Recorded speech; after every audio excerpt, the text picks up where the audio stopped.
you briefly on how the need to restore restriction-free travel as soon as possible this summer. Research has already shown that the risk of catching the COVID virus on an aircraft remains extraordinarily low. Added to that is the fact that 70% of the EU population is on track to have received at least their first dose vaccine by the end of June. In fact, in Ireland this morning, we announced that we expect to have 70% of the entire population fully vaccinated, double dose vaccinated by the end of July. So the vaccines are flooding out across the continent.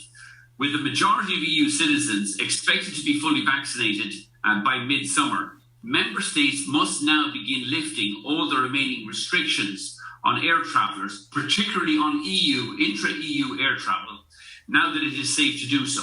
As Eoghan has said, we welcome the developments by both the Netherlands and Spain, who've already lifted all restrictions given the improved epidemiological situation, but more countries need to catch up with that programme.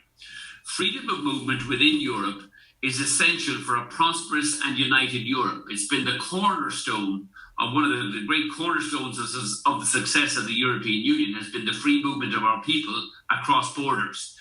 Yet during the COVID pandemic, borders have been shut down, usually unilaterally, in breach of that freedom of movement principle.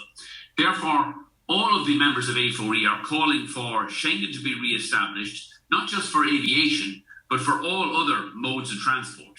We want and we need to see a gradual reopening of non-essential international travel to and from the EU generally, not just within the EU, but also to and from the EU. And a good starting point would be to start with restoring travel links between the EU and the USA, where vaccination rollout has been equally successful, with 70-80% of the population now vaccinated and vaccines available on demand across the USA. The airlines have done our part. Air travel remains the safest mode of transport, and vaccinations now allow us immediately, certainly no later than the 1st of July, to remove all restrictions on inter-EU air travel. We've reinstated connectivity to respond. The airlines are reinstating that connectivity to respond to pent-up demand from consumers. We're implementing and will continue to maintain very stringent health safety protocols on board our aircraft for the remainder of this summer. But it is up to the member states to come together and make affordable, restriction-free air travel possible again within Europe this summer, and as soon as possible, restore restriction-free travel between Europe and the United States of America.